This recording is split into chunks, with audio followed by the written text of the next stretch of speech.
ኤፕሪል 14 የዕለቱ መልእክት ርዕስ እንደተናገረው ይሆናል።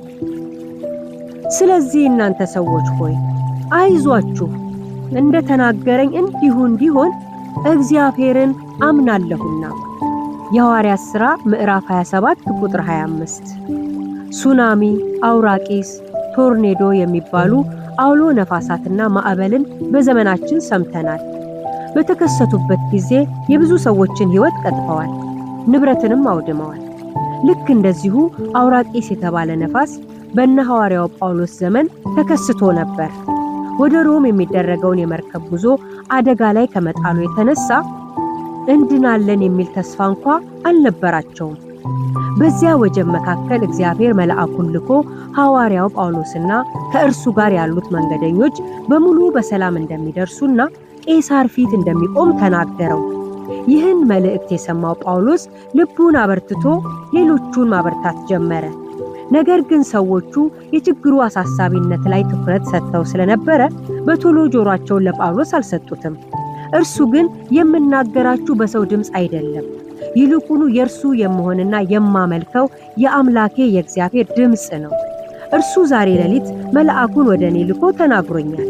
ስለዚህ እናንተ ሰዎች ሆይ አይዟችሁ፣ እንደተናገረኝ እንዲሁ እንዲሆን ማለትም በሰላም እንደምንደርስ እግዚአብሔርን አምነዋለሁና በማለት አጽንዖት ሰጥቶ ተናገረ። ዛሬም እንደ አማኞች በተለያዩ የፈተና ወጀቦችና ማዕበሎች ውስጥ ልናልፍ እንችላለን። በዚያ ሰዓት ማሰብ የሚገባን አንድ ትልቅ ቁም ነገር አለ። ይኸውም እግዚአብሔር ምን ብሎናል፣ ምንስ ተናግሮናል የሚለውን ነው።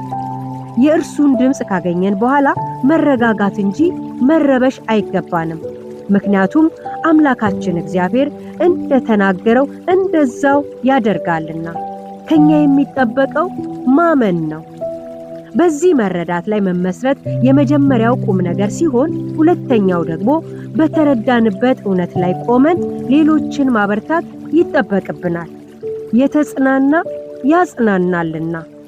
እግዚአብሔር በሰጠን በዚህ ቀን አንድ ቃል ከፍ አድርገን እናስተጋባ። እንደተናገረኝ እንዲሁ እንዲሆን እግዚአብሔርን አምናለሁና። እግዚአብሔርን አምናለሁና ስንል ወጀብና ማዕበሉን አላምንም፣ ኃይል የነርሱ አይደለምና ማለታችን ነው። እንመን፣ እንደተናገረው ይሆናል።